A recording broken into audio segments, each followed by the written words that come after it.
Mariana cobriu o filho com o cobertor. Mateus dormia profundamente e ela continuava sentada olhando para ele. Por que todos aqueles tormentos haviam recaído justamente sobre o seu filho?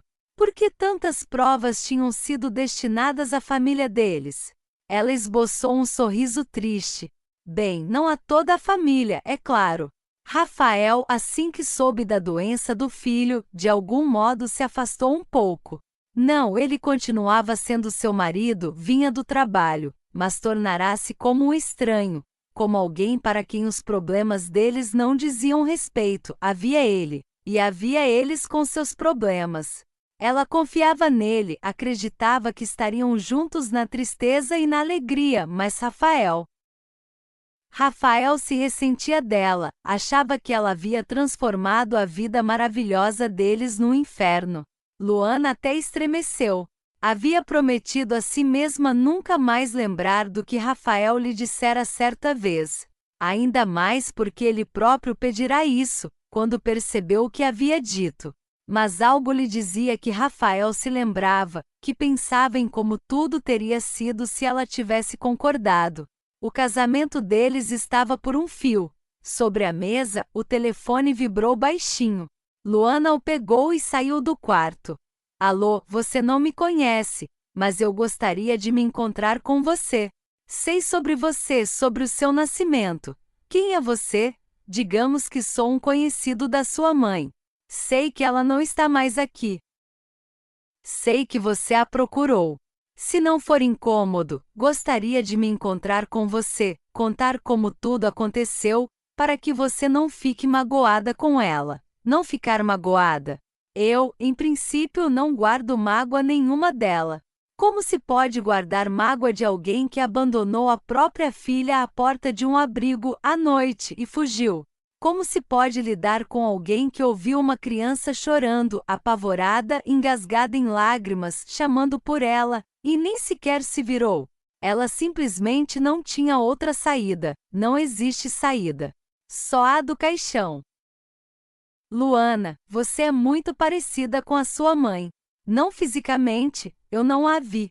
É que Catarina sempre teve isso, ou preto ou branco. Nenhum meio termo. A decisão é sua, perdoá-la ou não, mas eu preciso lhe contar a verdade. A verdade? Existe alguma outra? Sempre existe. Existe outra verdade para qualquer pessoa, acredite. Só que essa segunda verdade nem sempre se torna visível para os outros. E o que você quer? Apenas que nos encontremos. Não preciso de nada de você. Digamos que faço isso por causa da Catarina. Luana arqueou a sobrancelha. Catarina. Que estranho. O nome soava carinhoso, o nome daquela que ela odiara a vida inteira. E por mais que tentasse se enganar, no fundo sempre quisera saber o porquê. Porque naquela noite fria em São Paulo, a mãe chorando a deixara à porta do abrigo Esperança, apertara a campainha e lhe gritara: "Fique no lugar." E ela mesma saíra correndo. Luana lembrava do pavor que sentirá. E depois, um apagão. Uns 2 anos, mais ou menos. E também não se lembrava do rosto da mãe. Apenas das luvas brancas. Exatamente iguais às dela. Está bem. Amanhã, no Parque Ibirapuera, perto da fonte. Meu filho e eu gostamos de passear lá. Você tem um filho? Como assim? Você não sabe algo sobre mim? Do outro lado da linha, alguém suspirou. Eu não sei nada sobre você. Então, como conseguiu meu número de telefone? Ah, foi simples. No abrigo onde você esteve, com prazer me forneceram por uma pequena quantia. Ah, como tudo é fácil para o senhor. E se o senhor queria tanto falar sobre a Catarina, por que não me procurou antes? Eu não conseguia me decidir, mas agora entendi. A idade já não é a mesma para ficar esperando que a coragem aumente. Ao meio-dia serve. Sim, vamos fazer assim. Qual é o seu nome? Alexandre. Alexandre Genadievitch. Luana desligou o telefone. As mãos tremiam. Ela aprenderá a viver com o fato de que a mãe havia feito aquilo com ela, aprenderá a não pensar nela nem no que tinha acontecido. Mas agora tudo veio à tona outra vez, martelando no coração com aquela dor infantil, terrível. Aliás, nunca mais ouvirá nada sobre a mãe. Houve até 2 ou 3 tentativas de procurá-la, mas depois ela mesma se deteve. Seus pensamentos foram interrompidos pelo clique da fechadura. Pois é, o marido amado havia chegado. À meia-noite, afinal. Rafael entrou na cozinha, acendeu a luz e ficou olhando para ela. Por que não está dormindo? Eu estava te esperando. Pra quê? Por que você vive me tirando do sério? Hein? Já estou farto disso, sinceramente. Rafael, por favor, fala mais baixo, o Mateus está dormindo. Ele só faz isso mesmo, dormir. Quer dizer, se é que dá para chamar isso. Ele é especial, não é como todo mundo. Rafael, o que você está dizendo? Ele é seu filho.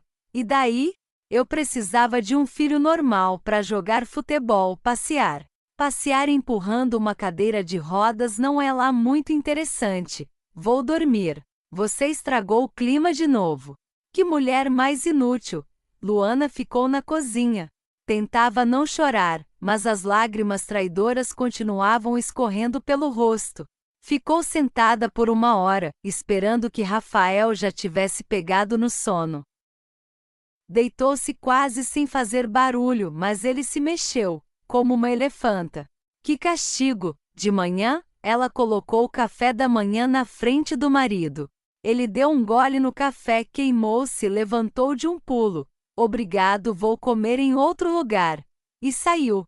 Mariana se conteve, não chorou. Já estava acostumada ao marido não a considerar mais alguém digno de respeito. Ela viu o homem de longe e, por algum motivo, entendeu imediatamente que era ele.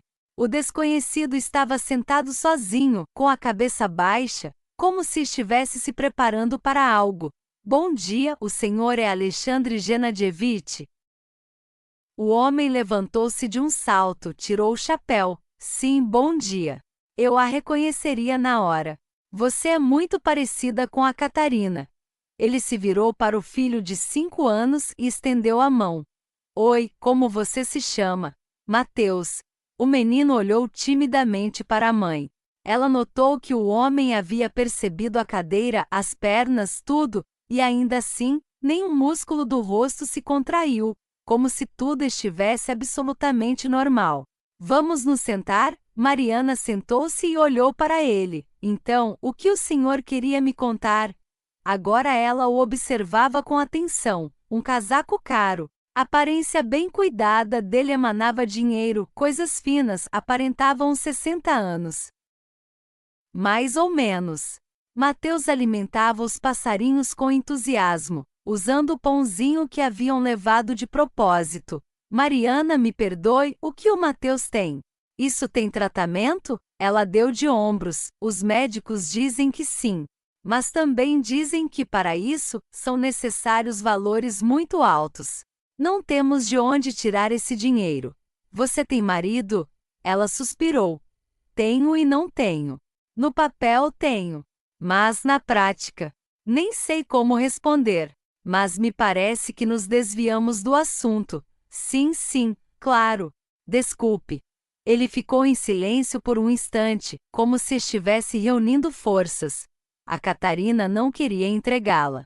Ela a amava mais do que a própria vida. Mas o seu pai... Enfim, ele gostava muito de jogos de azar. E todos nós sabemos que esse tipo de jogo nunca leva ninguém a um bom fim. Quando ele contraiu uma dívida enorme, começaram a caçá-lo. Trapaceiros são assim, muito ardilosos. E ele também sabia que cedo ou tarde, aquelas pessoas chegariam até a Catarina e até você. Mas eles as encontraram muito antes do que o seu pai imaginava.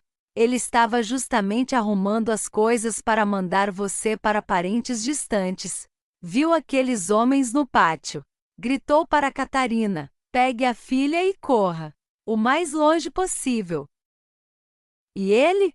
Ele correu para os quarteirões vizinhos e de lá, atirou, ferindo um dos que tinham vindo cobrar o dinheiro. Ele os levou atrás de si para que a Catarina pudesse fugir com você. Ele amava muito a sua mãe, amava você, e jurou que se saísse vivo, nunca mais tocaria em cartas. Mas tudo acabou acontecendo de outra forma. A Catarina chegou até o abrigo. Ela entendia, ali você conseguiria sobreviver, e ali não a encontrariam. Ela pretendia voltar depois para buscá-la. Naquele momento, correu para ajudá-lo, salvá-lo, levar munição. Ele sorriu amargamente. Eles a interceptaram. Um deles encostou uma arma na cabeça dela e disse ao seu pai para sair. E a Catarina, com toda a força, chutou a perna daquele que a segurava, e a mão dele tremeu. Seu pai gritava, chorava e disparava contra aqueles que... Ele foi condenado a 13 anos. Nem sequer esteve no funeral dela. Luana chorava. Chorava por si mesma, pela mãe que a amara tanto e até pelo pai, por causa de quem tantas vidas haviam sido destruídas. Ela virou o rosto banhado em lágrimas para Alexandre Genadievitch. E o meu pai? Ele está vivo? Está. Nesse momento Luana ficou imóvel. Olhava atentamente para o homem. Havia algo nele fugazmente familiar. Ele sustentou o olhar dela com firmeza. Eu sei que você nunca vai me perdoar. Eu lhe roubei a infância.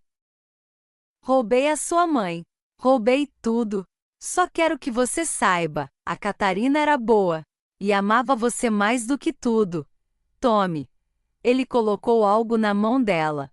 Hoje eu sou um homem importante. Tenho tudo. E tudo isso por direito deve pertencer a você e ao Mateus. Se decidir fazer a operação dele, ou o que for necessário, eu pago.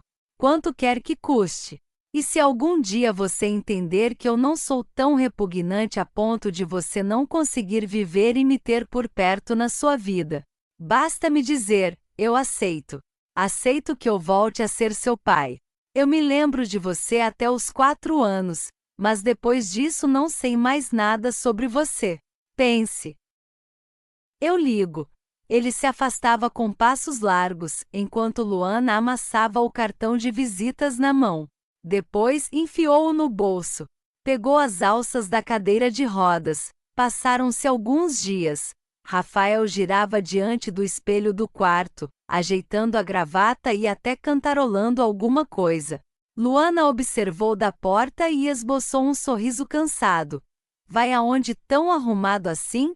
Confraternização da empresa. Luana arqueou as sobrancelhas, surpresa.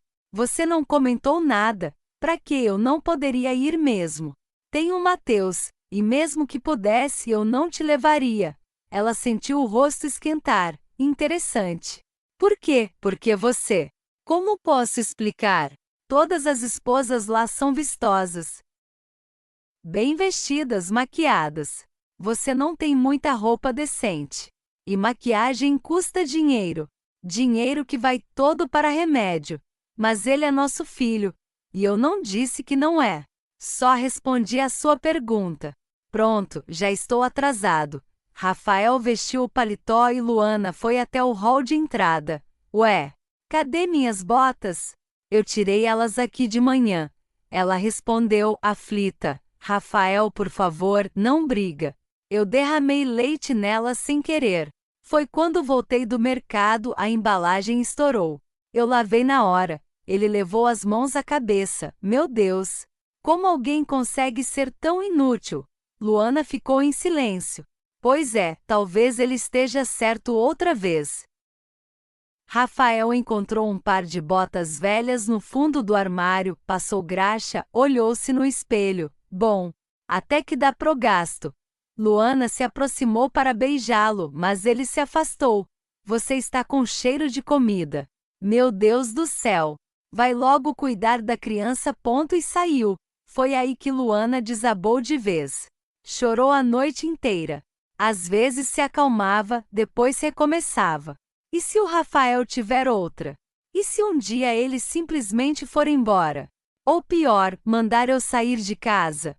O que eu faço então? O telefone vibrou no bolso. Uma mensagem. O mesmo número do cartão de visitas.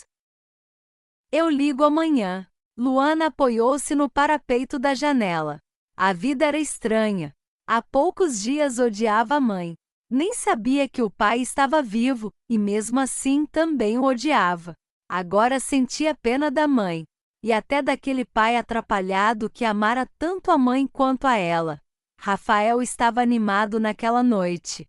Tudo parecia estar dando certo. Júlia, por quem ele vinha suspirando havia mais de 6 meses no escritório da construtora Almeida Costa em São Paulo, finalmente lhe deu atenção durante o happy hour num bar elegante da Vila Olímpia. Rafael, pensa bem. Que vantagem tem sair com você? Você nem pretende casar comigo. E por que não? Porque você é casado. Rafael fez um gesto de desprezo e virou o copo de uísque. Isso já é praticamente passado. Eu só não me divorciei antes porque não tinha motivo. E agora tem? Júlia perguntou, provocante. Agora tem. Posso ligar para ela agora mesmo e contar tudo. Ele pegou o celular e descou. Ouviu a voz de Luana do outro lado. Mal teve tempo de respirar quando ela disse com firmeza, eu aceito. Rafael empalideceu. Olhou para o telefone. Não era o dele. Nesse instante, o chefe apareceu ao lado. Ué, você achou meu celular? Rafael entregou o aparelho, confuso, e pegou o seu. Desculpa. As capas são iguais. Peguei achando que fosse o meu. Acabei ligando para sua esposa. Júlia riu. Queria se divorciar agora mesmo. Não deu muito certo, né? O homem olhou fixamente para Rafael. E por quê? Como assim? Por que você quer se divorciar? Porque ela é inútil. Vive me enchendo de problemas. Enquanto Rafael falava, o homem olhou para o próprio telefone. As sobrancelhas dele se ergueram lentamente. Sua esposa é a Luana? Rafael estreitou os olhos. Então eu ouvi direito. O quê? Ela está se envolvendo com um homem rico, bem mais velho que ela? E ainda arranja tempo para isso? E o que ela disse?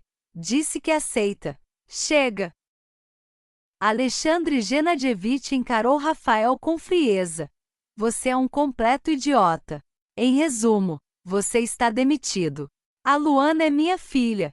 Ele se virou e foi embora. Rafael ficou parado de boca aberta.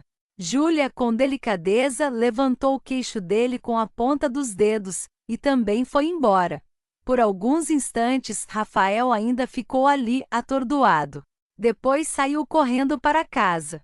Precisava se reconciliar. Luana sempre fora boba. Não o deixaria assim, de uma hora para outra. Mas, espera. Então agora ela era rica.